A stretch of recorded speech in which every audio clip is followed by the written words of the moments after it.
The steady hush of stone and surf swelled through the passages of Dragonstone like a patient heartbeat. Davos Seaworth felt it in the flagstones beneath his boots and heard it in the faintest quiver of the rushlights. Those old walls, hewn in the shape of gaping dragon mouths and scaled tails, had witnessed Aegon's landing, the Blackfire storms, the bells of Robert's rebellion. Yet tonight they kept a quieter vigil over a smaller, crueler struggle, the fate of one dark-eyed child and the choices of the father who loved her. Davos paused in a shadowed alcove, letting the warm pitch of the torches catch against his salt-laced beard. The evening's council had scattered like seabirds before a gale, each lord eager to shut out what the Red Woman had promised would come with the next tide. Now only Maester Pylus's quill scratched in the distance and the seaside against the volcanic shore. Every sound seemed to accuse him of hesitation. Yet hesitation, Davos thought, might be the last mercy left in a hardening world. He traced the stubs of his missing right-hand fingers, a habit he thought broken, and remembered another winter night when he had trudged into this keep as a smuggler begging pardon. Back then Stannis Baratheon had been a lord whose sense of honor could cut glass, and Davos had loved him for it even as he feared him. Tonight that same man stood on the brink of burning his own hope, his daughter, Princess Shireen, in exchange for a crown still beyond reach. The Onion Knight could not reconcile the ledger. What is a king worth? What is a daughter? What is a soul? His heart made the answer simple. His oath tangled them beyond reason. Melisandre's ruby glowed at every doorway now, a red-eyed promise that only fire, in its purest, hottest truth, could bring dawn. But Davos had sailed black-water nights and felt the grip of cold waves that no sunrise ever reached. He knew there were shadows older than any dawn. Shireen awaited him in the rookery, bundled in furs too large for her slight frame, her grayscale cheek dappled by candlelight. She was reading to the ravens, softly, patiently, turning each page as though afraid to wake the birds. When Davos coughed a greeting, she glanced up, and her smile was the most fragile thing Dragonstone had left unscorched. "Ser Davos, did you know there are fewer pages in this copy than in Father's?" She lifted the book, The Dance of the Dragons. "One of the ravens tore it, I think, or perhaps the sea took a bite." She giggled at her own jest. Davos's throat tightened. He knelt, meeting her gaze squarely. "Princess or no, every child deserved a friend who did not loom. I once lost half a thumb to a hungry codfish," he said, keeping his voice bright. "Taught me to count blessings with the fingers I have left." He flexed the hand again, and Shireen's laughter sparkled like morning frost on nets. How many more dawns would she see if he failed? He felt it then. A steel-cold decision sliding into place, the keel of a ship he would soon guide into treacherous waters. He left her with a promise of a return before moonset and descended to the courtyard. The wind had shifted, carrying a tang of smoke, pine pitch and something fouler. Below, at the pyre Melisandre raised in the godswood, logs were stacked taller than any offering Davos had seen. He counted 3 layers already, 9 logs across, spaced for a frame that could bind a human body upright. His stomach lurched. The Red Woman's acolytes moved like crimson specters, murmuring prayers to the Lord of Light. Flames danced in their braziers, reflecting in oil-slick pools left by the day's drizzling rain. Somewhere in those wavering reflections Davos glimpsed himself, gaunt and bearded, cloaked in fears he had never worn at sea. Footsteps echoed. Ser Axel Florent emerged from the covered stair.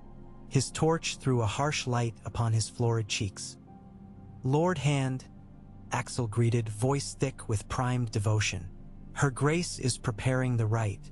At dawn the king's path will blaze clear of snow and shadow. We must be ready." The Lord's eagerness soured the night air worse than any smoke. Axel had always fancied himself devout, now that devoutness cost him nothing. Davos nodded with courtesy he scarcely felt. "I'll see the framework is sturdy," Axel added. "As wood for a miracle must be." Davos's reply came out colder than the wind. "Wood for a miracle or a funeral?" Axel's smile flickered but did not fail. "A funeral of false kings and cold gods," he said. He strode away, humming a hymn to Lawler that twined with the hiss of burning pitch. Left alone, Davos touched the hilt of the short sword at his hip. He had polished the blade that afternoon, not for battle but for courage. Yet a sword could not carve destiny, only men's flesh. The true battle would be waged in chambers and corridors, in whispers and resolve.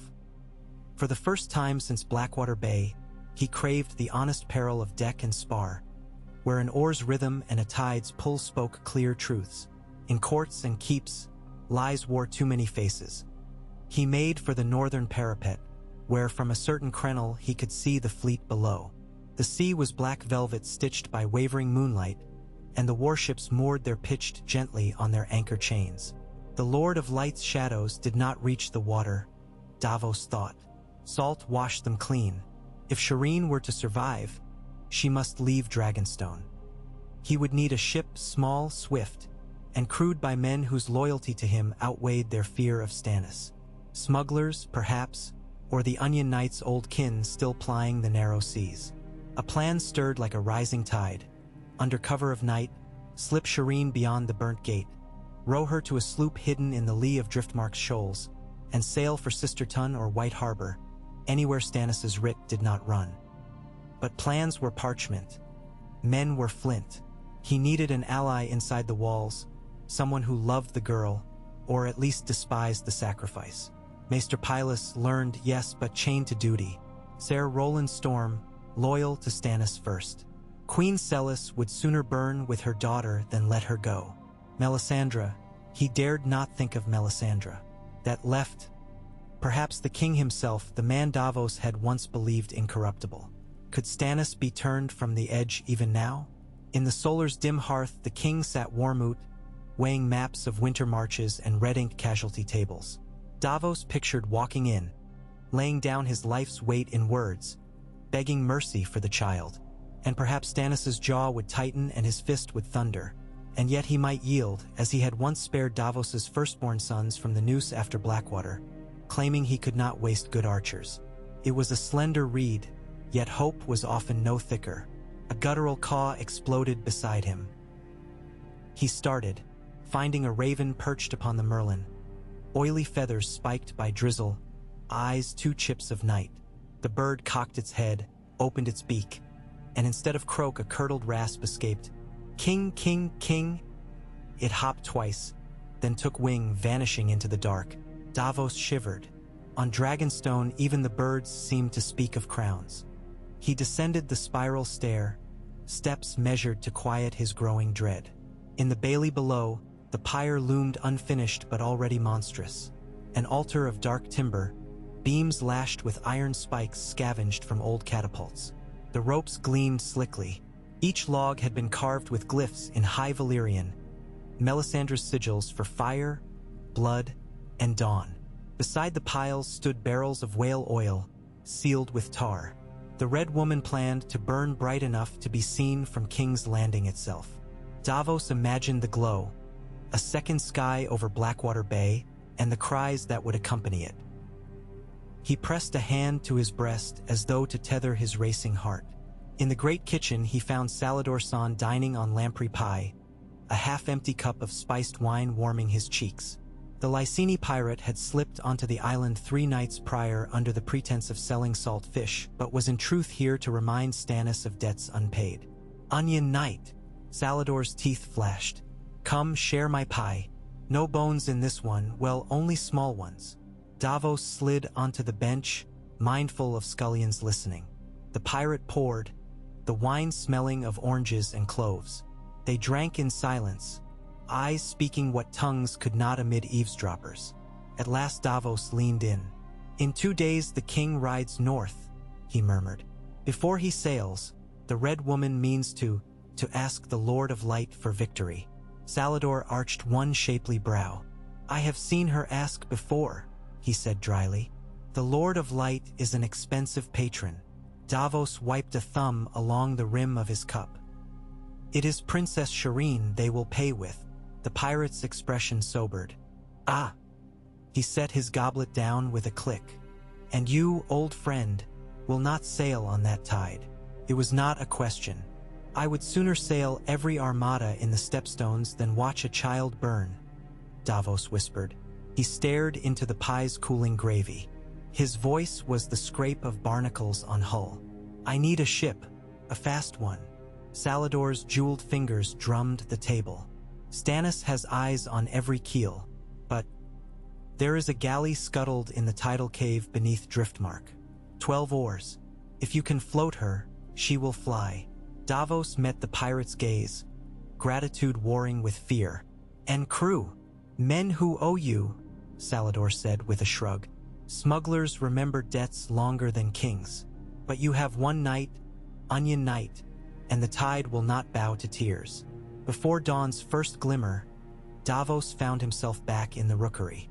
Shireen slept on a pile of furs, book clutched to her chest. He watched her breathe, slow and even, lashes trembling as though already dreaming of winter roses or dancing kittens. He knelt and stroked a dark curl from her brow. She stirred. "Ser Davos." Her voice was small. The ravens were restless. They kept crying, "Snow, snow." "Do you think it means something?" He swallowed. "Yes, princess. It means the world is changing." He forced a smile sturdy enough to carry both their hopes. "We must be ready to greet it." She sat up, blinking. Her grayscale scar shimmered like silver in the lantern light. "I miss the taste of honeycomb," she said suddenly. "In Eastwatch they smear it on hard bread. Mother says it spoils the tongue, but I liked it." Davos's throat tightened anew. "We will find you honeycomb," he promised. "Golden and sweet." It was an oath he carved into the marrow of his bones. He faced her squarely. "Princess, would you trust me if I asked you to walk with me tonight, away from Dragonstone?" Her brow furrowed. "Without father?" "Yes." "And without mother?" "Yes." Her fingers curled into the fur lining. "Will we come back?" He could not lie. Lies were the alchemy of courtiers and fanatics. "Someday, when the dawn is kinder." A tear quivered at her lashes, but she nodded. "I trust you, Ser Davos. You taught me my letters. You lent me your luck." She touched the carved wooden stag he had once gifted her. It hung at her neck, polished smooth by nervous fingers. "Will we need luck tonight?" "All the luck of the sea," he said, then stood. "Dress warm. We will leave when the last torch in the yard burns low." He slipped into the corridor, pulse hammering like a drumline. He was now a man unfurling sails against a storm of prophecy, and every gust could shatter him.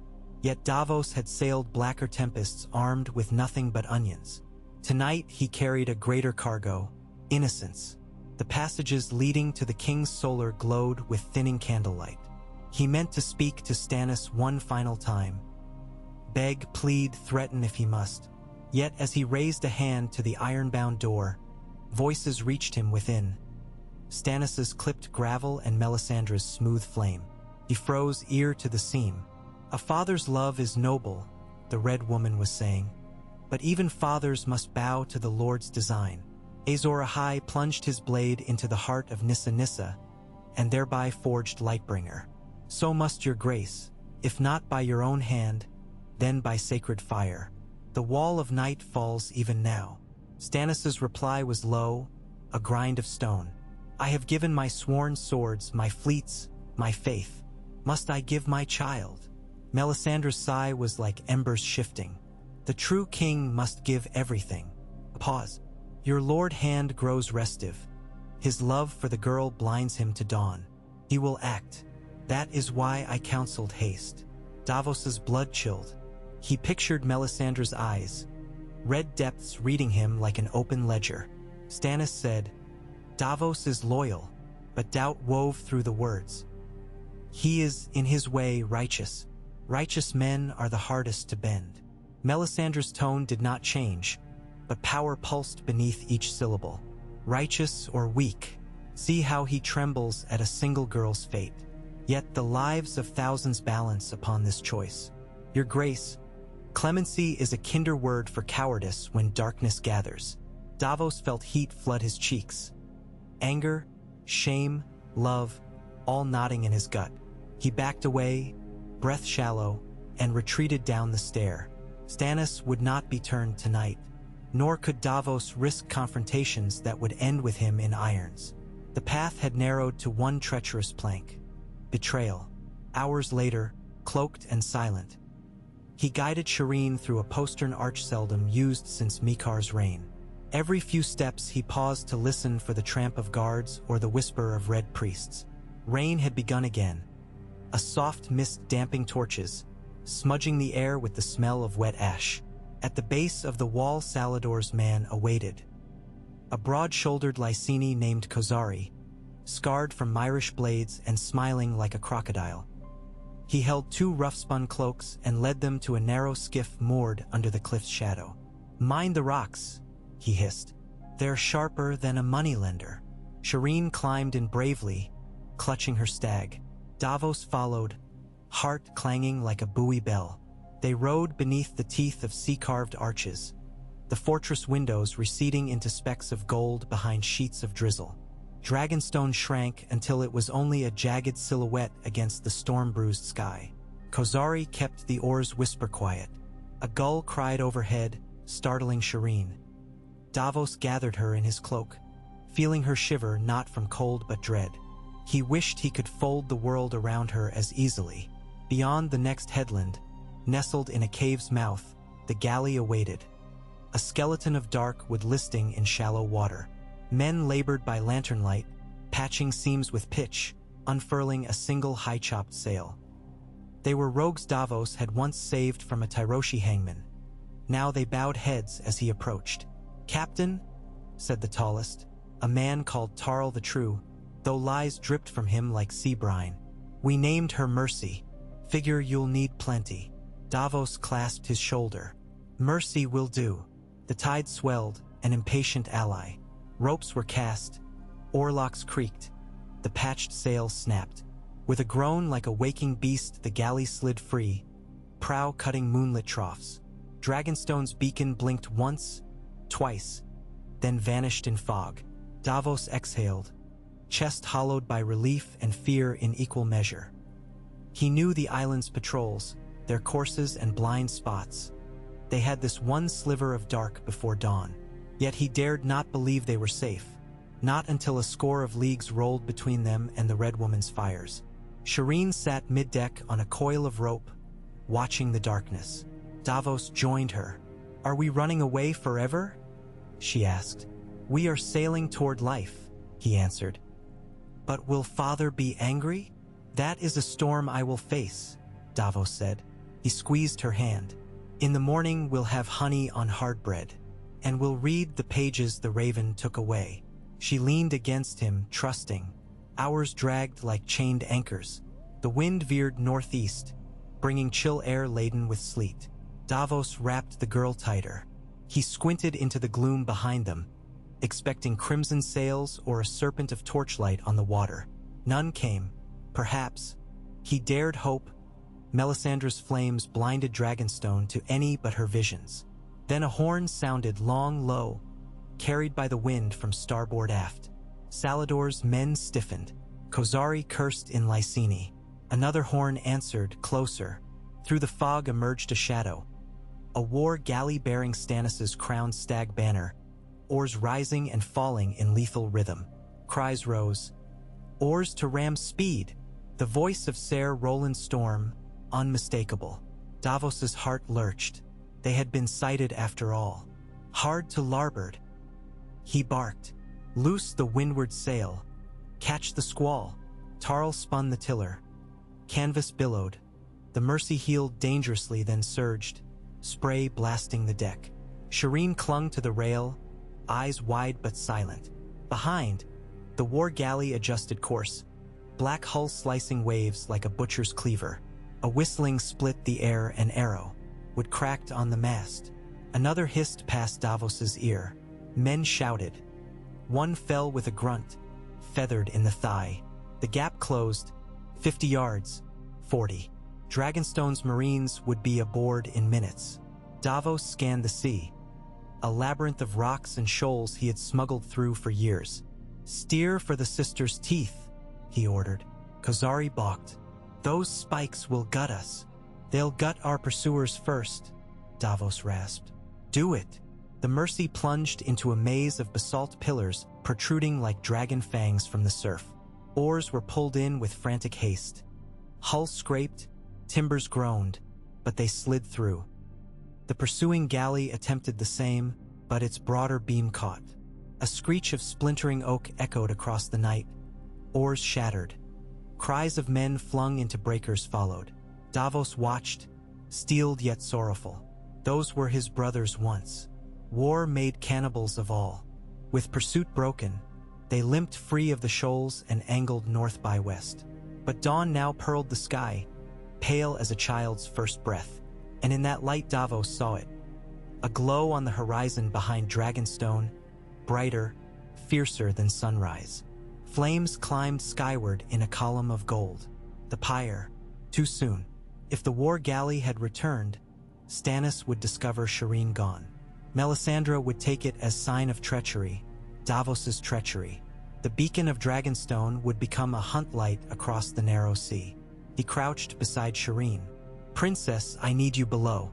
Rest. Think of the honeycomb." She nodded, trusting still. As she slipped into the cramped cabin, Davos turned aft one last time. The fire's plume licked clouds like a dragon reborn. He wondered with grim awe whose flesh fed that blaze in Shireen's stead. Perhaps some poor prisoner or a red acolyte eager for martyrdom. Blood for the red god, no matter whose veins held it. The Mercy sailed on through dawn, battered but free. Gulls wheeled overhead. Snow flurries peppered the deck. Each mile stretched Davos's conscience between hope and guilt.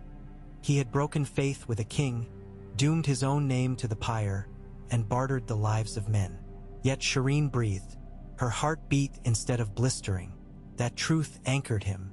There would be a reckoning, but reckoning was a thing of tomorrows. Shireen's life was here, warm beneath blankets smelling of tar and salt.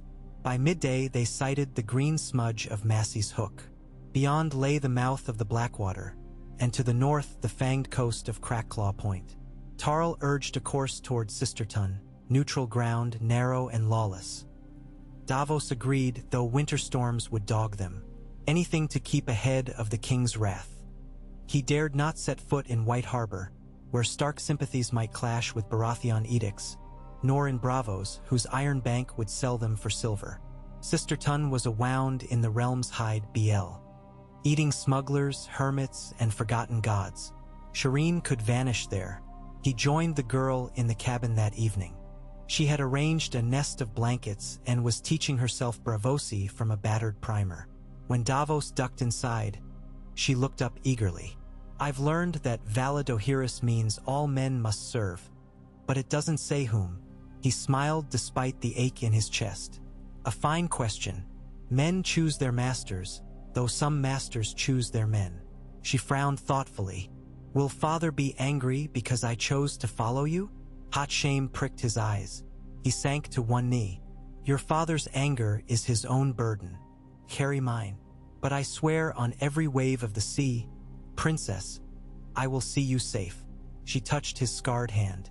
"I believe you, Ser Davos." He kissed her fingertips, feeling the dry scales of her afflicted skin, and silently begged the seven he had spurned to honor that faith.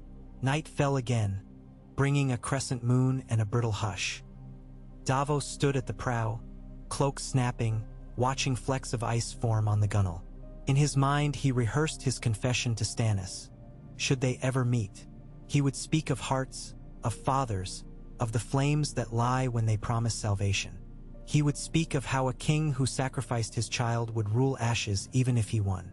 The words sounded feeble against the surf, yet he would carry them. He had betrayed honor for love. Now he must carry love as shield against honor's blade. Below, Shireen dreamed. Across the narrowing sea, Melisandre red flames curling around shapes of smoke. Stannis clenched burnt wood in his hand, wondering why victory tasted of soot and loss. And the war for winter trudged on, blind to the small galley fleeing its prophecies. An onion-carved mercy slipping between fate's cracks. But dawn would come again, and the fire would hunger anew. Davos Seaworth had bought a single night. What he did with the morrow would decide whether that night was miracle or merely a stay of execution. And somewhere beyond horizon's edge, the snows deepened, the winds howled, and a frozen darkness marched south, indifferent to crowns, pyres, or broken oaths, awaiting the hour when all men would discover what price they were truly willing to pay for the lives they loved. The Mercy drove on beneath a vault of bruised clouds, her patched sail bloated with a frost-edged wind that smelled of snow and fish rot. Waters the color of hammered pewter slapped the hull, each wave a dull report against the oak. A gull perched on the prow, feathers slicked into spears, watching the sea as though awaiting some secret the depths would soon disgorge. Davos Seaworth had not slept since the flight from Dragonstone. Weariness collected in the hollows of his eyes, yet his mind shimmered with ragged thoughts that refused to settle. Each breath felt borrowed, stolen from a reckoning still racing to overtake him. He stood amidships, boots wide for balance, scanning the horizon for the low spit of Sisterton. Once a smuggler's waypoint, the town seldom kept to any lord's laws. Its folk obeyed tides and coin and little else. The Mercy would find anonymity there, if coin could mute loose tongues and if the snow did not trap them first. The wind cut through his cloak, a thin blade. He flexed the shortened fingers of his right hand. The stumps ached in cold weather, ghostly reminders of a judgment he had once applauded as just. Stannis had taken half his luck that day, but granted him honor in the taking. Now Davos had repaid that honor with poison, and felt the venom burning through his veins with every nautical mile. Below decks, Shireen slept in fits, sometimes mumbling of dragons dancing, sometimes whisper-singing the sailors' hymns Davos taught her. Kozari had surrendered his own woolen cloak to make the girl's berth warmer, and the other smugglers followed suit without complaint. That small kindness steadied Davos more than any prayer. When the door creaked, he peeked in. She lay curled like a dormouse, clutching the wooden stag, lips parted as though tasting honeycomb in dreams. He brushed a strand of hair from her scarred cheek and withdrew before the hinge could wake her. Back on deck, Tarl the True greeted him with a nod. "Sounder weathers ahead, Captain. Winds to hold until dusk." Davos accepted the title without correction. Among freer sailors, hierarchy was as shifting as the sea. And after dusk? Then the gods dice as they like. The man's grin was all broken teeth and bravado. "We'll take what's before us." Davos loosed a breath that frosted in the air. "See that the oarsmen rest in turns. We may need their strength before landfall."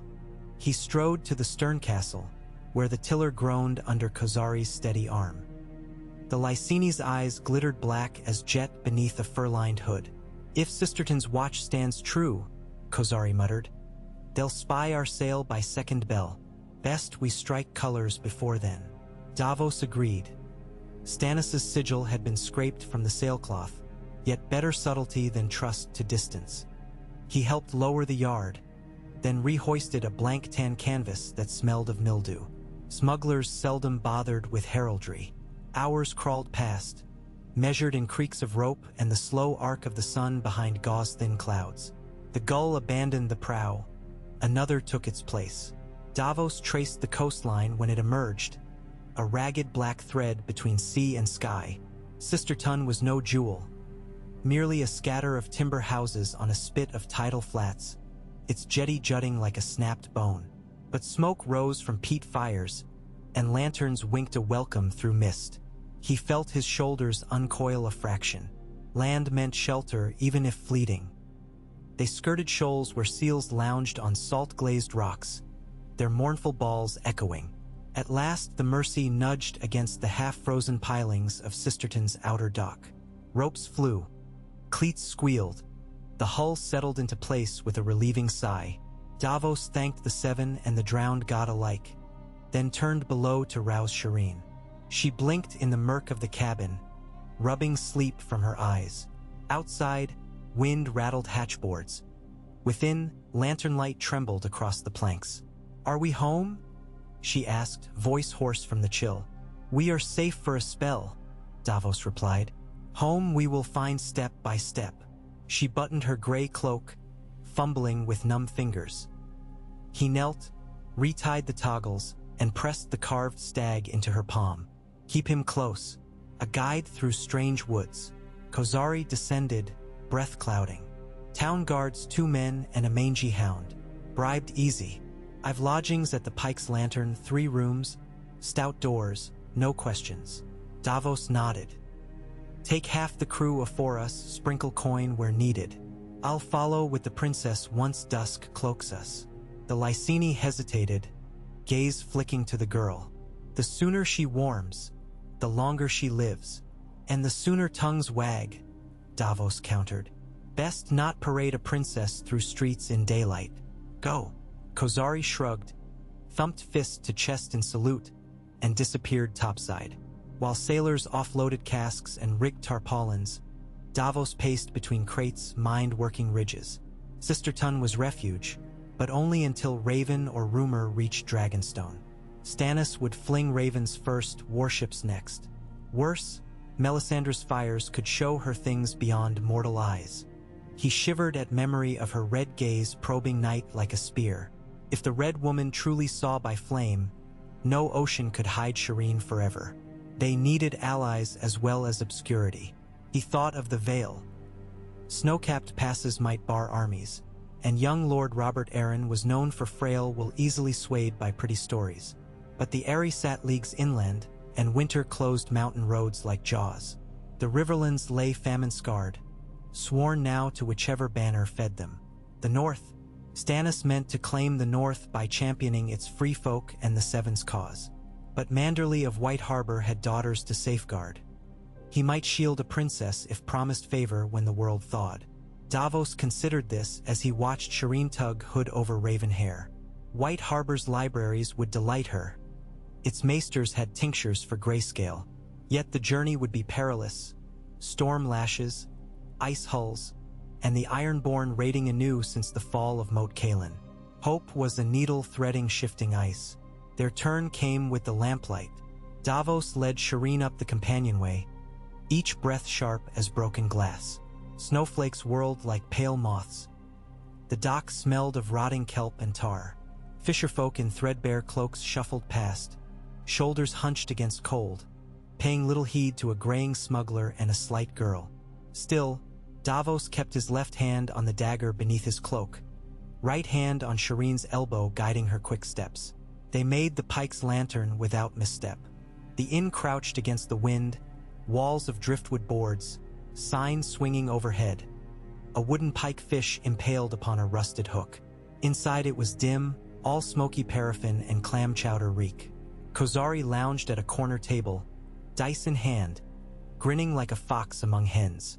Davos ushered Shireen to the rear staircase, where a serving girl led them to a cramped room with slanted ceiling and straw-stuffed pallets. A brazier glowed faintly, hardly enough to warm a cat. Yet Shireen smiled as though within Maegor's golden halls.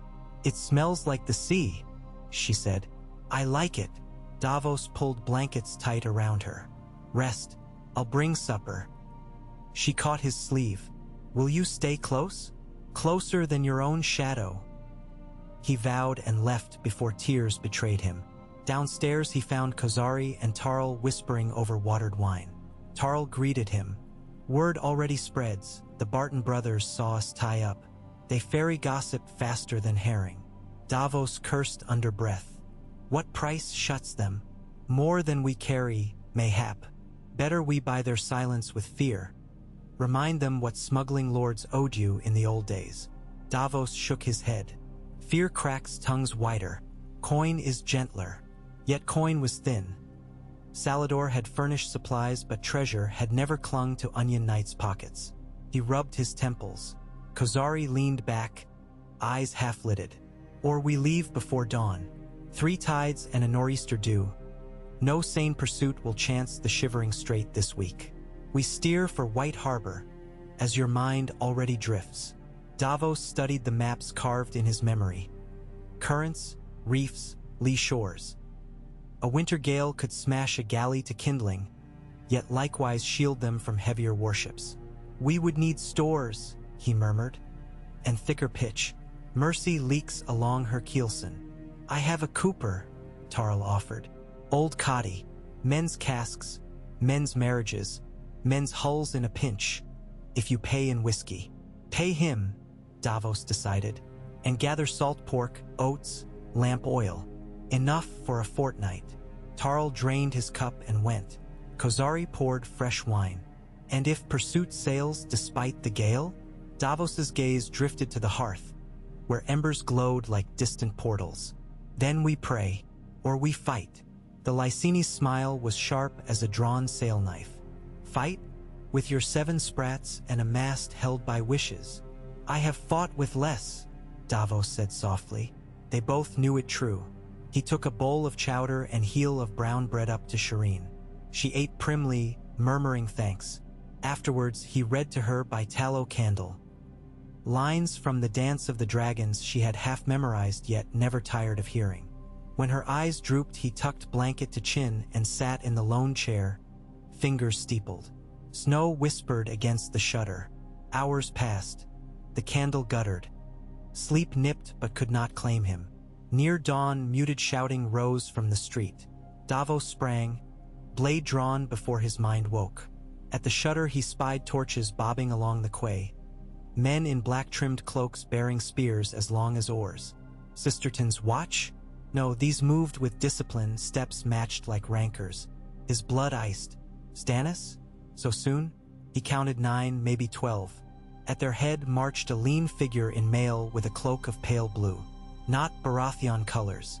Then he saw the sigil stitched in midnight thread. A leaping merman crowned with silver trident. Manderly, he breathed. White Harbor's lord had indeed reached across the league-stretched map. He shook Shireen awake gently. Princess dress. Quiet. Her eyes widened, but her courage held. In moments they crept downstairs, avoiding boards that creaked. Kozari met them at landing, curved dagger in fist. Soldiers searched the wharf, Manderly men, I think. They ask of a small girl scarred by grayscale. Davos swallowed. Manderly might aid or betray. Coin and crowns could tip scales either way. Yet hiding risked blades drawn in panic. Better to speak first. He left Shireen in Kozari's care and descended into the common room. The hearth had burned to ash, but lamplight flickered off spear points as the Manderly soldiers pushed inside, scattering sailors and locals alike. Their captain removed a soaked hood, revealing a gaunt face framed by frost-rimmed whiskers. "I seek Ser Davos Seaworth," he announced. "By decree of Lord Wyman Manderly, hand to His Majesty King Stannis Baratheon." The man's eyes found Davos. Or traitor to same, depending on the tale. All conversation died. Davos stepped forward, hands open. "I am Davos. Call me traitor if you must, though I own a kinder word." The captain studied him. "Iama se Marlon Fisher." "My lord bids me escort you and your charge north. Safe conduct is sworn by white bread and salt." He drew a small pouch, scattering coarse salt and a crust onto the nearest table. "Hospitality seal." The innkeeper gasped. Davos's brow knit. "How knew your lord where to find us?" "Ravens," Fisher said simply. "One from Dragonstone, cursing your name, and another from Bravos, praising it." His lordship weighed which rung truer. Davos hesitated. Salt and bread bound hosts, but only within 4 walls. Outside Sisterton, Lord Wyman's whims could shift. Yet to decline risked offense and a spearpoint bed. He glanced toward the stairs. Shireen needed warmth, healing salves, perhaps maesters beyond Kozari's tinctures. White Harbor offered all, and Wyman, ever cautious, might shelter a Baratheon princess as bargaining chip no harm. "Very well," Davos said. "We accept your hospitality." Fisher inclined head. "Your men may sail behind our galley. Weather window closes soon." Davos gestured assent. Minutes later, he brought Shireen down cloaked. Fisher bowed awkwardly. "Your Grace." She blushed. As they stepped into the street, dawn bled gray above ice thatch. Snowflakes spiraled like ashen petals.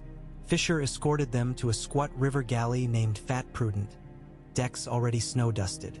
Sailors hustled lines, eyes wide at the sight of the princess's blotched face, but none dared comment. Kozari and Tarl exchanged glances from Mercy's deck as ropes were cast to tow. Davos signaled patience with a tilt of chin. Kozari answered in the old smuggler's sign, a flick of 2 fingers meaning eyes open. Then White Harbor's trumpets brayed, and the small convoy slipped into the shivering strait, bound north through broomstiff waves and steel winds. The passage proved brutal. Gale gusts snapped rigging, sleet stung like beads of glass, and ice clung to rail and beard alike. Yet Fat Prudent was built for winter rivers, her hull cut flows like pie crust. Fires burned in iron boxes along middeck, and Shireen huddled beside one beneath bearskin, cheeks flushing with rare warmth. Davos sat across, teaching her knots with a length of tarred cord. She listened intently, tongue between teeth, nodding and unknotting reef bends until fingers cramped. He marveled at her resolve. Where other children would whine, she absorbed hardship as another lesson. On the 4th day, wind veered eastward, skies clearing to reveal a parchment moon at dusk, frail yet bright. The Manderley captain sought Davos at the prow. Icebreakers glimpsed sails behind, distant, but track us. Davos's stomach sank. Describe them. Black hulls, masts tall, could be iron-born. My lord's coast watchers report a raiding flotilla near Widow's Watch. Ironborn? Salt Lick raiders smelled opportunity where law faltered. Shireen aboard would be prized beyond measure. How far? Half-day sail if wind favors them. Davos ground teeth. We must outrun or outwit. Night fell heavy. Fisher mustered crew, doubled lookouts. Davos climbed the fighting top with a spyglass. The dark revealed faint points of lantern glow astern, a string of hungry ember eyes. Waves slapped with growing urgency. By midnight, sleet returned, blinding and blessed. Fisher ordered torches doused. The convoy passed into the mouth of the White Knife, river's fresher waters swirling beneath. Trees overhung banks like clawed shadows. On Mercy, Kozari extinguished running lights and hugged the current. Behind, iron-born lamps lost their quarry, forced to slow lest keel ground on sandbars. Dawn revealed thick fog and the river narrowing. Fisher guided by memory and prayer. At midday, the mists parted to show White Harbor's towering breakwater. Statues of austere mermaids flanking the channel, frost-patched beards of icicles at their lips. Bells tolled, sonorous, welcoming, echoing across docks where winches creaked and gulls jeered. Fish markets perfumed the air with brine. Davos's shoulders eased. A small honor guard awaited at the sea gate. Knights in sea-green cloaks, helms wrought like walrus heads. At their center, borne in a wheeled chair, sat Lord Wyman Manderley, flesh vast beneath sable furs, jowls quaking with every breath. His eyes, though hooded by fat, gleamed sharp. As Davos helped Shireen descend the gangplank, Wyman raised a gloved hand. Heh, the brave smuggler and the bright little princess. His voice rolled like butter on a warm pan. Welcome to White Harbor, where fish may smell but courtesy never spoils. Shireen curtsied shyly. Wyman bowed his head in return. My good girl, you have traveled far in ill weather. Here, no frost shall nip you unless you invite it. He beckoned servants forward bearing a cloak of silver fox. Shireen's eyes widened. She stroked the soft fur as they draped it about her shoulders. Wyman turned to Davos. Serangen night. My ravens speak of flames and flights. Come, we shall feast, and then talk of crowns, of gods, of debts both paid and pending. He chuckled, belly rippling. And of songs. White Harbor always has songs. They entered the city. Streets broad and swept of snow by throngs of porters, banners of the mermen snapping overhead. Windows spilled hearth glow. The smell of baking lamprey pie drifted like memory. Shireen stared at stonework carved into scales and waves.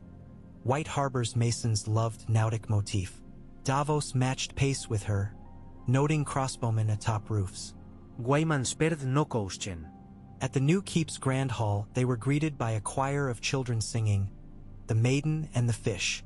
Shireen's smile blossomed. A dais had been set with roasted cod, honeyed turnips, loaves glazed in sea salt. Maester Theomore, a watery-eyed man, inspected Shireen's grayscale discreetly, murmuring he had ointments from Old Town's vaults that might soften the scarring. She thanked him, cheeks pink. During the feast, Wyman spoke little of politics, choosing instead tales of winter carnivals and the wolf's den ghosts. Shireen giggled at each twist.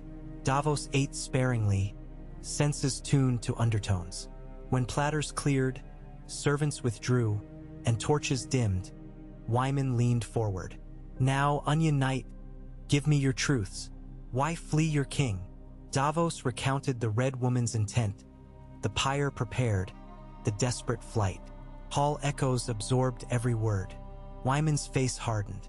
Warning children, up. Omination even to phrase.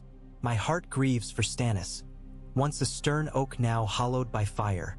He touched Shireen's hand gently. Fear not, sweetling. No flames shall harm you here. He dismissed her with lady in waiting to rest. When door shut, Wyman exhaled, castle shaking. You have placed me betwixt lion and leviathan. Stannis marches on Winterfell, counting on Manderly swords. Yet I will not yield a child to his madness. Nor will I send you south to Dragon Woman or Kraken King. The phrase choked the neck. The Lannisters starve the river. Choices narrow. Davos met his gaze. I beg only sanctuary until wars will turns. You have it, Wyman said. But no, ravens fly faster than vows. Stannis will demand his daughter returned, or your head in cask.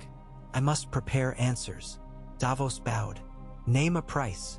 Wyman's eyes sparkled. I crave justice for my liege Lord Stark. Bring me the sword of the bastard of Bolton. Bring me word of Stark banners unbroken, and I shall call your debt repaid. Davos straightened slowly. It may be I can. He recalled rumors of a northern heart still beating in exile, the young wolf's cousins rallying at last hearth, wildlings stirring. Justice could be bartered for mercy. Later, in a tower chamber furnished with tapestries of merlings, Davos sat by Shireen's bedside as Maester Theomore applied a salve smelling of pine tar and lavender. The girl winced but did not flinch. You are brave, the Maester whispered. Braver than half my lords. Shireen smiled awkwardly. When the Maester left, she asked Davos, Will father come? Davos clasped her hand. One day, perhaps, and we shall greet him together. She seemed to accept that. Snow fell thick outside, swirling past the arrow slit. Davos watched flakes gather on the sill, melt against interior warmth. White Harbor felt refuge, yet he knew how winter walls could turn prison when sieges came. Still, tonight Shireen breathed safe behind stone and oath. That must suffice. In Dragonstone's ruins of warmth, Melisandre gazed into flames, lips moving soundless. She saw a merman cradle a stag-marked girl beneath walls of white stone.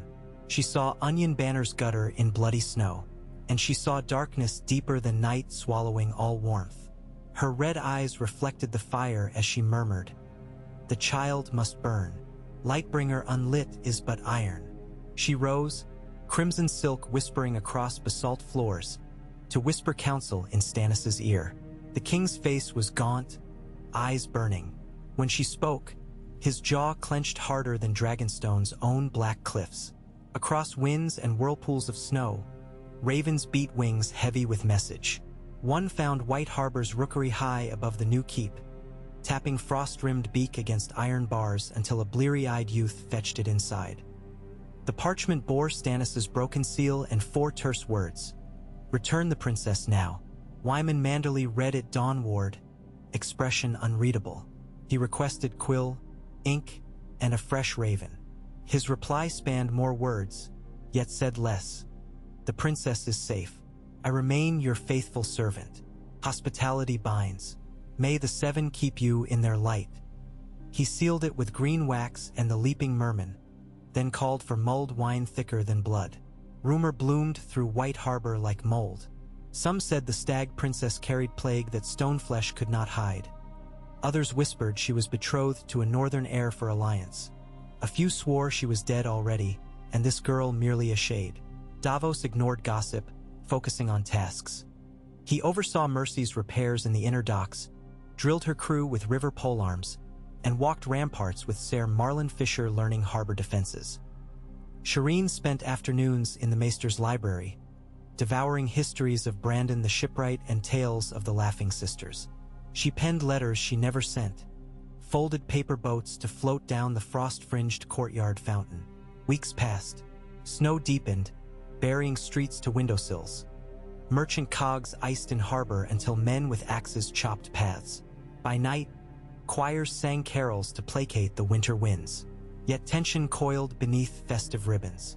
Each dawn new ravens came, from Castle Black pleading succor against the dead, from Deepwood Motte reporting Kraken raids, from Stannis commanding levy.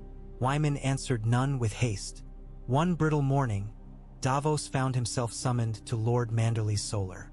The room smelled of pine, resin, and tallow. Wyman sat hunched over a great map embroidered in silver thread, small wooden seals marking armies. A stag at Frostfields, a flayed man at Winterfell, a kraken along the stony shore. News, Wyman rumbled. Stannis crushed the phrase at Long Barrow, glorious, yet bloody. He marches on Winterfell but lacks fodder for steeds. He demands I join with what bread and bannermen remain. Davos listened. Will you? I might, Wyman said. If the Bolton's head greets me first. His fleshy hand rested on a token carved like a wolf's head, set apart from others. Lord Stark yet lives, so say whispers from the wolfswood. A boy lord, but living. The eyes within his fat gleamed. Find him, bring him safe, and I pledge ships, knights, and my own girth to your cause. Do this, and Shireen's shadow will never darken any pyre. Davos exhaled. Another quest born of mercy's price. Seek a dead lord's heir amidst winter-haunted forests while evading both ironborn raiders and the Queen's men. Yet he could not refuse. I will try. Wyman nodded. Take what you need. He slid a pouch of silver stags across the table. And take Lila Manderley. My granddaughter knows the wolf paths and wildling signs. Davos accepted, though he doubted a lady's mettle. Wyman's chuckle rumbled. Do not judge soft looks. She hunts seal on ice floes. Preparations began. Mercy would remain docked. Tarl and Kozari to guard Shireen. Davos acquired furs, snowshoes, a rime wolf bow prized by northern hunters. Lady Lila arrived dawn of departure clad in doeskin, hair braided with seashells, eyes clear blue as glacier melt. She greeted Davos with sailor's handshake and corrected his knotwork on pack lashings. Winter's teeth chew loose rigging, she said. He smiled. Before leaving, Davos visited Shireen in the rookery. She was teaching a crow to hop mazes for dry cherries. You're leaving, she said softly, reading his face. He knelt. Only for a time. I must fetch someone. Someone who needs hope as much as we do. She nodded, brave beyond years. You'll come back, or I will send for you. He pressed a small dagger into her hands, the first blade he'd ever owned, its edge honed though handle worn. Steel keeps secrets safe. She wrapped arms about his neck, grayscale cheek cold against his skin. Come back, she whispered. With honeycomb, he laughed, choked. With a hive entire, he descended tower steps feeling weightless and leaden at once. Outside, snow shone under pale sun, every crystal a shard of destiny scattering. Lila waited with 3 shaggy garrons. Davos mounted, glancing once more at the keep's high window where a small hand waved. He raised 2 fingers, the smuggler's vow. Then they rode through the east gate, past fishermen gutting silver trout, past children shaping snow mermaids, onto the king's road buried knee-deep. The world beyond shimmered white and silent. Their breath plumed, hoofs crunched. Behind them, harbor bells told a slow lament. Ahead, pines whispered, and somewhere wolves howled. Davos Seaworth set his face into the wind, heart laden with love and dread. The trail to justice and mercy wound through frost and shadow, and every step would measure the distance between saving one child and damning a kingdom. Far south, flames roared higher in Dragonstone's courtyard. Melisandre stood before them, eyes reflecting infernos within infernos. The cold gathers, she intoned. The king's path is veiled by traitor's snow. Stannis watched, jaw clenched, gloved hands fisting as though to strangle fate itself. A new pyre was built, taller, hotter, eager. But no princess waited bound. Instead, a black-capped raven from White Harbor dangled lifeless at the stake's foot. Feathers singed. Melisandre dropped a match. Fire licked parchment wings. Ash spiraled skyward, carrying Stannis' silent oath. He would march, he would win, and when dawn rose he would find his daughter. Be she guarded by mermen or ghosts, and the flames would have their due. Snowflakes drifted upon Dragonstone's battlements, hissing to steam on hot stone. Across seas and woods and frozen rivers, winter crept like a white-cloaked assassin, indifferent to kings, smuggler knights, or the innocent dreams of a scarred child reading of dragons. Fate's loom tightened threads, drawing them toward a point unseen where mercy and fire would clash, and the night itself would choose whose light would gutter, whose would burn anew. And so the Mercy's voyage became but prologue. The real story uncoiled in silent forests where wolves stalked, in keeps where hearts warred with duty, and in the embers of gods old and new. Davos rode north into that widening storm, a single candle against endless dark, believing still that one life saved could ignite a dawn brighter than any pyre. Snow powdered the rooftops of White Harbor in soft cascades that muffled hoofbeats and dimmed the cry of distant gulls. Yet within the city's walls life hummed with a breathy, winter-bright vigor. Lanterns swung above market stalls like tiny captured suns, casting amber pools where fishwives traded cod cheeks for peat, where glassblowers coaxed frost flowers inside crystal beads, where sailors bargained over salt-crusted cords of hemp and swore the storms of the shivering strait had grown teeth. In the sheltered court beneath the new keep's western tower, Princess Shireen Baratheon fingered one such glass bead, its captured light painting her grayscale cheek with blue fire. She turned it slowly, wondering if dragons might ever breathe cold flame instead of hot. If somewhere in the deep archives maesters kept tales of ice-hued WRMS that glided through blizzards as easily as Drogon cut the air in her beloved book. Maester Theomore watched her careful fascination, amused. His own childhood had ended before the conquest, it sometimes seemed. Yet here was another youth forging worlds inside her head with nothing more than light and wonder. He cleared his throat softly. "Your lesson," he prompted, and Shireen nodded, sliding the bead into an embroidered purse at her belt. They climbed narrow spirals toward the library, passing servants who bowed with shy respect. Word had spread that the princess was gentle-tongued and eager to bless peasant babes with rhymes. Rumors said touching her brought luck, though others whispered grayscale might leap from her skin like midnight spiders. Such contraries chased her through corridors, but she held her chin high. Ser Davos had promised fear could not bite if courage walked at its side. They settled at a long table laden with aged vellum. Theomore unrolled a vellum sheet traced with the sigils of the northern houses. "Heraldry, my lady, shields tell stories. Would you read these tales aloud?" Shireen smoothed the parchment. A black bear in a brown wood, House Mormont of Bear Island. A white sunburst on black, House Karstark of Carhold. A gray direwolf on an ice field, House Stark of Winterfell. Her voice faltered there, the memory of her father's stories of Lord Eddard drifting in like smoke. The maester nodded approvingly. "And what of the merman crowned with trident?" "That is Lord Manderley," she said, smiling. "He shelters us.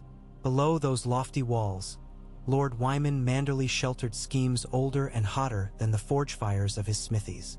In the solar bathed by afternoon gloom, he poured crimson hippocras into fat-bellied goblets for two familiars, Ser Marlon Fisher and his cousin Ser Wilbert Manderley. Scrolls lay strewn across an oak table, petitions from Winterfell smallfolk begging bread, intercepted Bolton orders demanding hostages, raven calls from Stannis' camp at the Crofters' village. The great lord's cheeks flushed with drink and restrained fury. Stannis had written again. One sentence branded in hard ink. "Return the princess or bear the flame."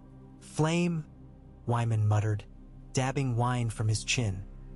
"Man threatens to burn me after I fed him lamprey pie so fine he near swallowed his tongue." He wheezed out a laugh. "Very well, let him march to my gate. My ovens are hotter than his red which dreams." Ser Wilbert's knuckles whitened on the hilt of his belt dagger. "Stannis may come, but the bastard of Bolton already rides." Scouts say flayedman banners circle Barrowton and Rills. He means to cut White Harbor's road. Wyman's eyes narrowed. Then we greet him at sea. Fisher, ready my galleys. Salt and steel will clip bastard wings. A pause softer. And keep watch on the girl. If Stannis's dogs sniff here, they must find walls thick and hearts thicker. Ser Marlon Baud. 200 leagues northwest. Those walls of ice and heart trudged through ghost-white forests where moonlight pooled in frozen rivulets between pines. Davos Seaworth, Lady Lila Manderley, and 5 hardy rangers pressed northward on shaggy garrons. Snow had fallen like sifted chalk for 2 unbroken days, sheathing every twig. Even the wolves padded in muffled hush. Their breath steamed into plumes that crystallized on beard and lash. When the wind sighed, they could almost hear the trees complain beneath weight of winter. Davos's old sailor scars ached, but he rode first, eyes slid against glare. Compass of will pointed true. Find the lost wolf. They followed rumor. Wildlings freed by Stannis had whispered of a hooded boy moving among hill clans, guarded by a dire wolf large as an elk. A wraith, some said, or a spirit of vengeance. Men of Clan Nori at King's House had sworn the boy's cloak bore the colors of Winterfell. Farther east, trappers near Widow's Watch told of a one-eyed giant shielding 2 lads in the Barrow Mounds. Truth hid beneath lies like seeds beneath snow. Davos collected each seed, weighing shape and warmth. If even a husk proved genuine, he would plant hope. The 4th night out of White Harbor, they camped within an ancient ring fort. Broken stones mottled with frost lichen, a ditch half filled by drifted snow. Lila unpacked smoked eel, sliced it thin with a curved skinning knife, and shared among the band. Her cheeks glowed red as rowan berries, eyes keen as gulls. She spoke little, but when Davos traced their route upon a tanned elk hide, she corrected his angle by a finger's width.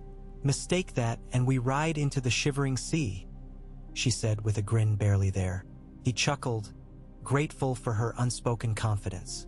At first watch, moonlight tipped the ruined stones like pewter blades. Davos walked the perimeter, gloved hand brushing rough granite. South he saw only the dark wedge of the Wolfwood. East, the faint glimmer of the white knife where ice flows jammed like ivory scuts. He paused when an owl hooted twice, a signal. A shadow rose from snow, resolving into the ranger Russ' good brother, finger to lips. He led Davos to a ridge where footprints pocked the drifts, huge pads with long claws dragging. Direolf, Rus Visperet. Fresh, 1 hour at most. Davos knelt, studying depth stride.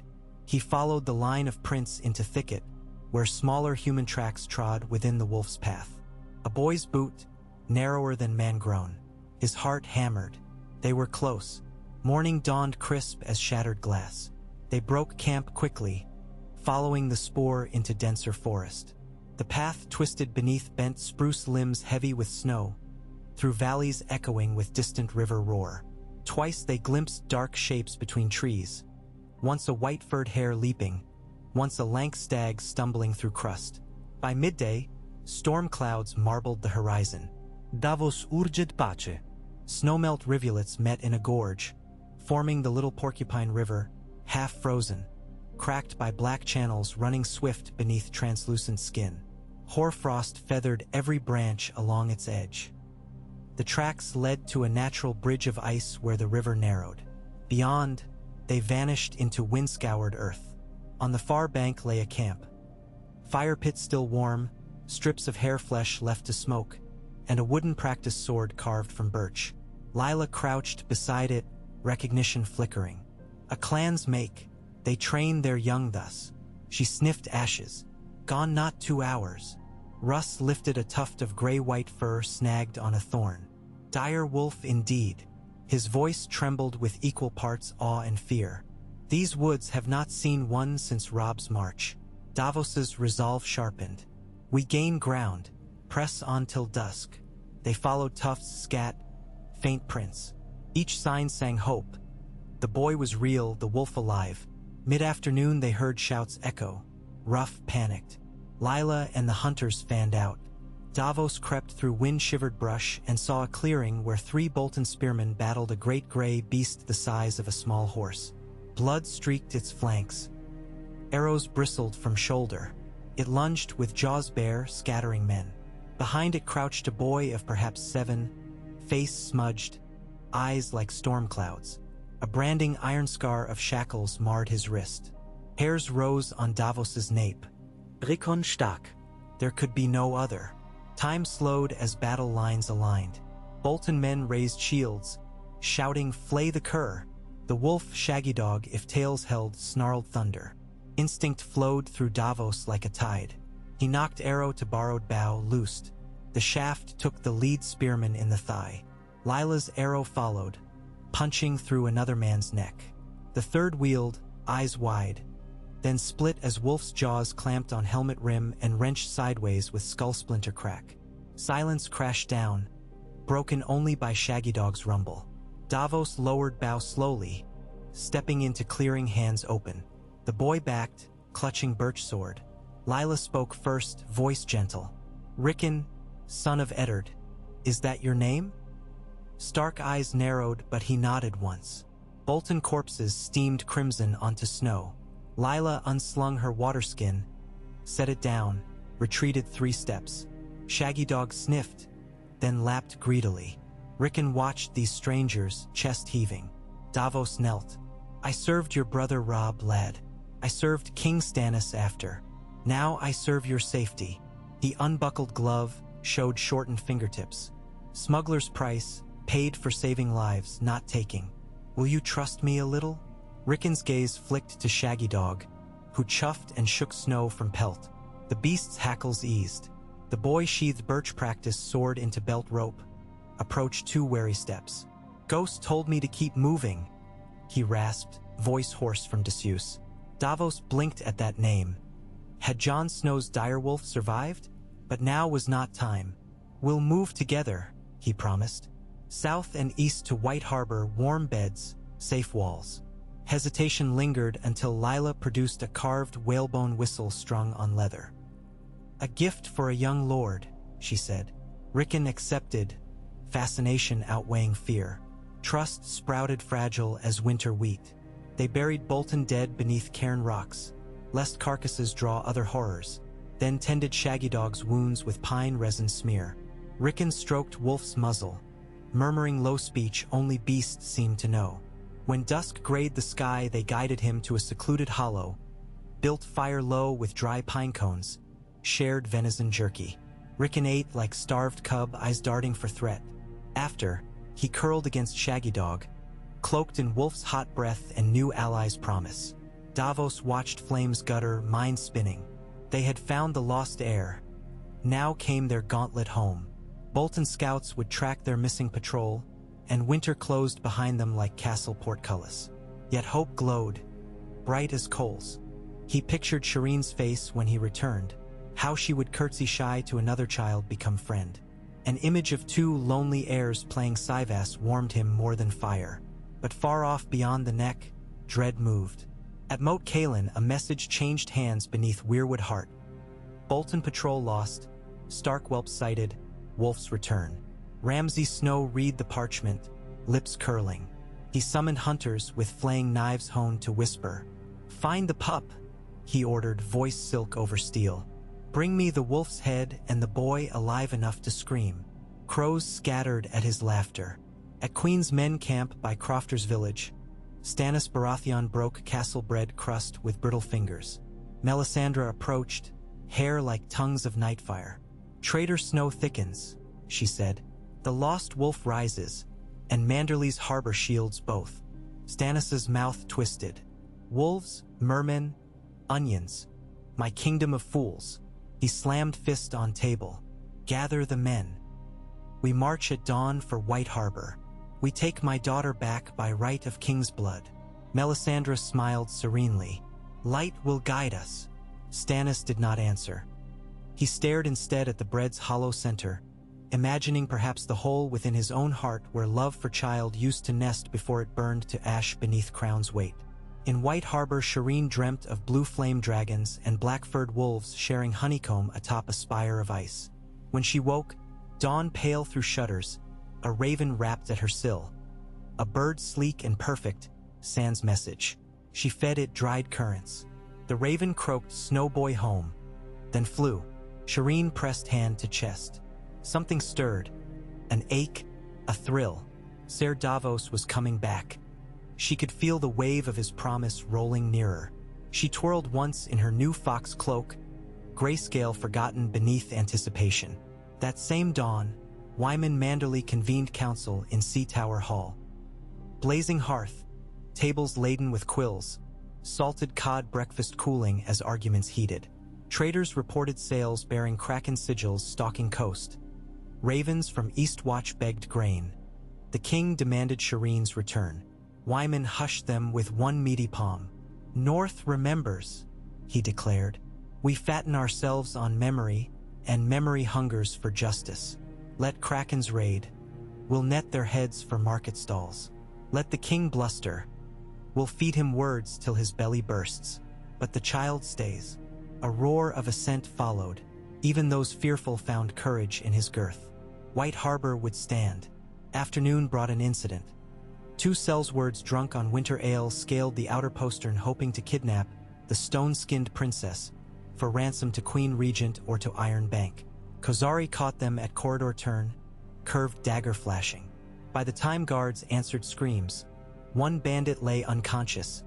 The other bled across fresco tiles carved with merman myths. Wyman thanked Kozari publicly, gifted him a torque of silver. But he tightened patrols and ordered Shireen guarded not by armsmen in city tabards but by silent sisters cloaked in gray, oath-bound to heal, to watch, never to speak. No tang, no treachery. Outside the walls, the world spun storms. Iron-born longships struck at Sisterton, torching warehouses whose owners had whispered of princess flights. Queen's men raided salt pans for offerings to Lawler. Wildling fighters clashed with Karstark outriders in mists so thick the dead froze standing. War became weather, neither ally nor enemy to any one man. Davos's party wound through that weather like thread through loom. They skirted flint cliffs, crossed the partially frozen weeping water on rafts built from spruce and twine, fought off a lynx pack that stalked their horses at dusk. Rickon spoke rarely, but each night he allowed Davos to check bruises on his wrists, let Lila comb tangles from hair, accepted parsnip stew with wary gratitude. Shaggy Dog's wounds scabbed, but fever lingered. Lila made compress of willow bark. Davos cooled the great head with snow. Rickon watched these ministrations, trust rooting deeper. One night he spoke. "Other wolf said you're true." Davos frowned. "Other wolf." Rickon pointed to the sky. "Big white one in dreams. He says follow onion smell." Davos's skin goose-pimpled. The old gods wove their own messages. He prayed silently they'd shield the boy better than they had shielded Robb. They reached a hamlet outside Widow's Watch, its huts half buried under dunes of snow. Smoke rose from holes in sod roofs. Fisherfolk eyed them with suspicion. Davos bartered salt cod for fresh turnips. An old woman with cloud-blind eyes beckoned him aside. "Bolton hunters ride fast," she croaked. "Passed here yesterday. 10 men, dogs with pinked ears. They smelled wolf, boy. Said they'd bring skins for bastard's bed." She spat into snow. Davos pressed coin into her palm, heart sinking. Speed now, not stealth. They rode through the night beneath curtains of green aurora rippling like phantom banners. Ors snorted steam Klaus Lijad. Rickon gasped at lights, forgetting fear, small wonder splashing across grime-darkened cheeks. Davos wished Shireen could stand beside him to see. At dawn they entered Bar Roland south of the lonely hills, rolling mounds capped by ancient stones carved with faded runes. Wind moaned through cracks. Shaggy Dog's ears pricked. Rouge signaled halt. He slid down, pressed ear to ground. Moments later he rose, eyes flint. Hooves, coming fast. Bolton banners cresting ridge moments later confirmed. 10 riders led by a gaunt man with tattered cloak of flayed faces sewn together. A black and tan mastiff bayed. Battle unfurled like storm-tossed sail. Davos ordered Rickon into a narrow gully, Lila beside. Shaggy Dog refused, pacing at boy's side. 3 rangers strung bows, letting arrows sing. 2 Bolton riders fell, but dogs swarmed, hamstringing Kurth Molinor's horse. Kurth toppled into snow and vanished beneath snarling fur. Davos drew sword, intercepting a spear thrust, parried, riposted through chain links. Bolton's steel rang against his edge-freezing fingertips. Within moments, ground chewed churned powder and blood. Lila loosed a whistling dart that took Mastiff in eye. Yelped, collapsing. Shaggy Dog charged a rider, jaws clamping calf, dragging man screaming down. But numbers pressed. Russ fell to gut stab. The wolf howled as fresh arrows sprouted from haunch. Rickon screamed a roar, ran forward swinging birch sword. He struck a man's helm, with splintering but startling foe. Davos vaulted, shielding boy, slashed a thigh, then another. Sudden horn blast cut through chaos, deep, commanding. Over Barrow's crest thundered fresh warhorses, white cloaks swirling, silver tridents glinting. Manderley heavy cavalry led by Ser Marlon Fisher come south on patrol. They crashed into Bolton flank like icy tide, lances shattering ribs. The gaunt captain tried to flee, but Lila skewered him with arrow through gap in backplate. Battle ended in breath of steaming entrails. Davos knelt by Russ. Too late. The ranger's eyes glassed. He closed lids gently. Around them victory tasted bitter. But Rickon lived. Shaggy Dog licked boy's cheek, whimpering. Ser Marlon dismonted, nodded at Davos. Lord Wyman sent us with all speed. You draw pursuit like herring draws gulls. Davos managed horse laugh. Then thanked the gulls for their meal. He clasped Marlon's arm. Stark haya Sekurit. They pushed on under cavalry guard, crossing the white knife on barges iced to rails. White Harbor's walls rose, banners snapping green and white.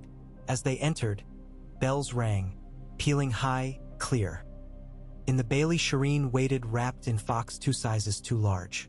When she saw Davos, she ran, nearly tripping over him, joy flooding face. He swept her up, near crushed ribs, tears freezing at lashes. I brought the honeycomb, he whispered, producing wrapped siege bread drizzled with thick amber. She laughed through wet eyes. Rickon hovered, uncertain. Shireen approached, bowed. I am Shireen. Do you like stories? Rickon shrugged. Shaggy Dog sniffed her mittened hand, then sat, tail thumping. Shireen giggled. I think he likes honey too. Lord Wyman emerged surrounded by knights. He beheld the boy and wolf, eyes shining. The North remembers, he intoned. He knelt, great mass settling like earthquake, and pressed kiss to Rickon's knuckles. Winterfell's blood flows. By this sight I swear my city, my bread, my blade. A cheer rose from assembled folk. Davos sagged, exhaustion at last claiming sinew. But duty stirred anew as ravens flapped overhead, bearing black ribbons. One landed on Wyman's arm. Its message bore Stannis' seal broken, words stark, marching north. Fire always follows. Night fell with red moon haloed by thin cloud. Within the keep's hearth hall, plans were forged. Wyman would escort Rickon to the Wolf's Den crypt for hiding until northern lords could gather. Shireen would remain in the new keep under Silent Sisters while Davos rode west with Trident of Riders to rally clans meeting at Widow's Watch. White Harbor fleet readied to sail upriver with grain for Stannis' starving men, yet secretly carrying traps for Bolton pursuit. As strategies unfurled, Shireen and Rickon sat cross-legged on fur rug, sharing honeycomb. Sticky amber glazed their fingers. Shaggy Dog dozed, head on paws, content. For a flicker of timeless calm, they were simply children savoring sweetness before bed. Davos watched them, saw in that moment the heart of all wars. To protect such simple joys, he swore anew. South of the Neck, Stannis' host trudged along King's Road rimed with sleet. Fire pots guttered, horses stumbling. Men muttered of witches' lies, of cannibal cold.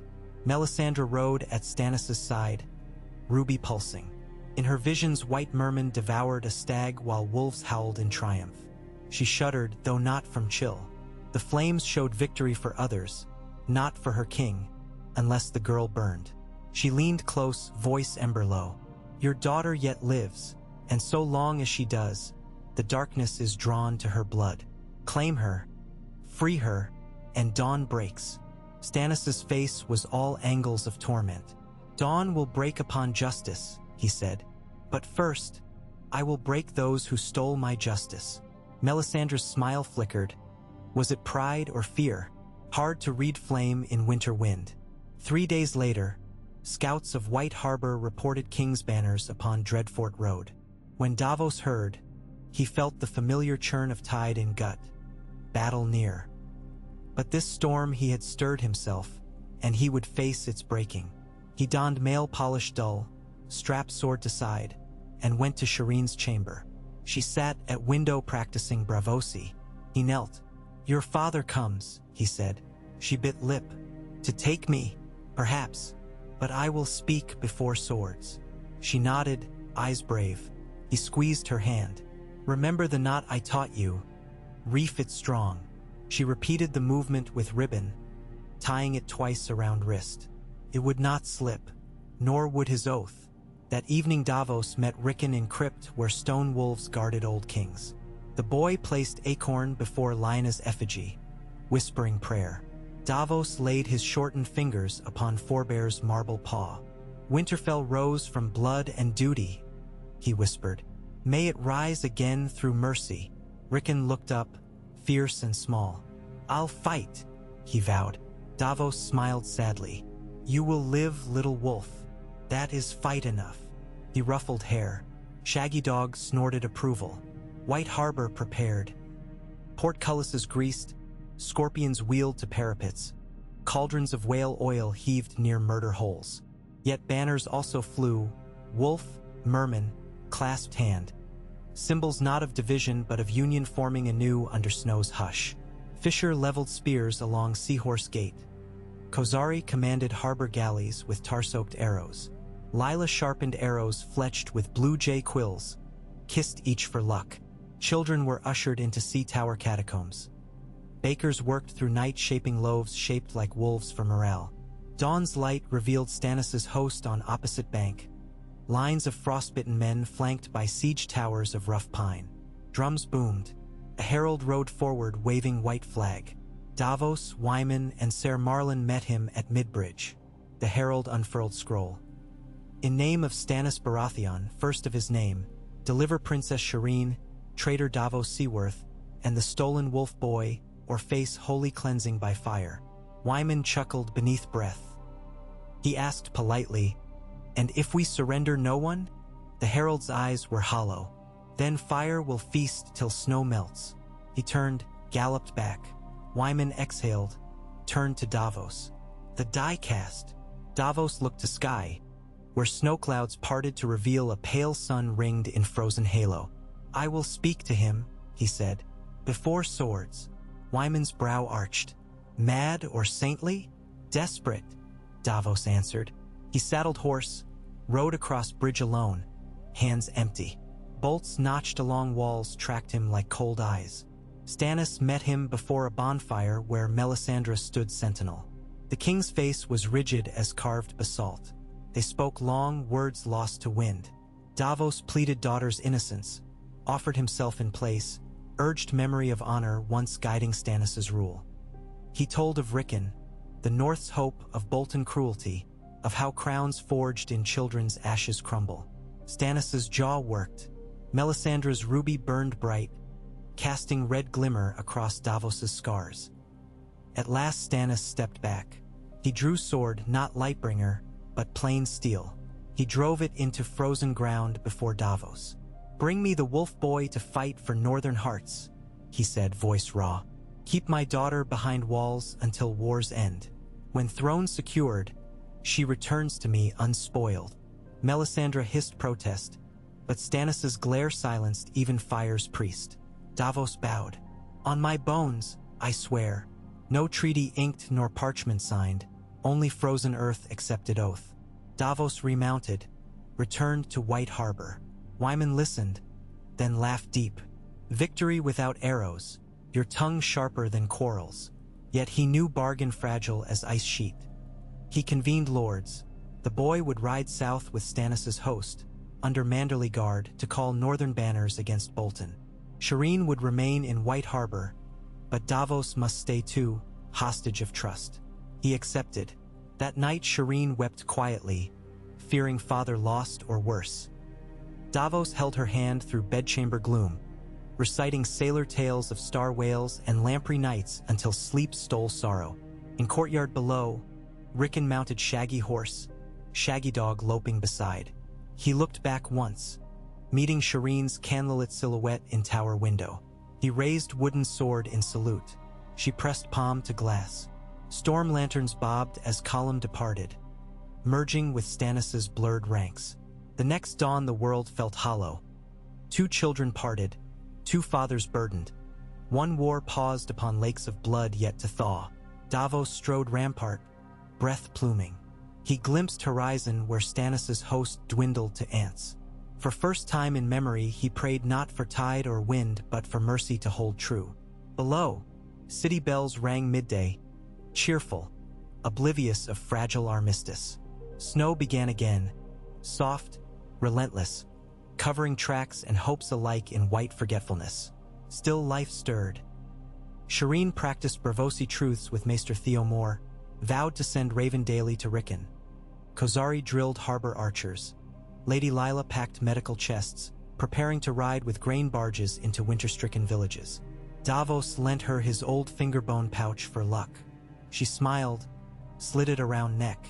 At dusk he walked sea tower balcony, listening to gulls. Far below, waves cracked against breakwater. Fisher approached. Ravens from Deepwood ironborn repelled. Good tidings, for once. Davos nodded. Tidings of iron and ice. He gazed north where aurora flickered faint again.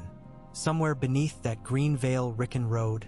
Stannis marched, Boltons sharpened flaying knives, and wolves remembered. And Shireen waited here, brave as dawn. He inhaled salt and snow air, feeling the seam of his life stretched but unbroken. Once he had been onion knight, smuggler turned lord. Now he was compass for lost children. His compass pointed to hope, though storms raged. He would steer on. In Dragonstone's forsaken courtyard, only embers glowed where pyres once roared. Melisandre studied them, seeing shapes unresolved, future blank spaces where girls' scream should echo. She whispered to ashes, "Light must have fuel. No victory without sacrifice." Ash swirled, glimmering red. In her mind she touched a blade forging in heart's blood yet to be spilled. Winter deepened. Ravens flew. War ground its teeth. But inside White Harbor's stone womb, 2 candles burned each night. One in Shireen's chamber, one in Davos's. Neither gust nor doubt could snuff them. And across Snow's Cape, other lights flickered, hearths of clan, watchfires of free folk, torches of merman galleys, each a star in night's vast vault, each refusing to die. Together they formed a constellation only the desperate could read. The constellation called Mercy. And Mercy, fragile though it was, would guide men and wolves and scarred princesses through the darkest hours until dawn, or until every flame had paid its price.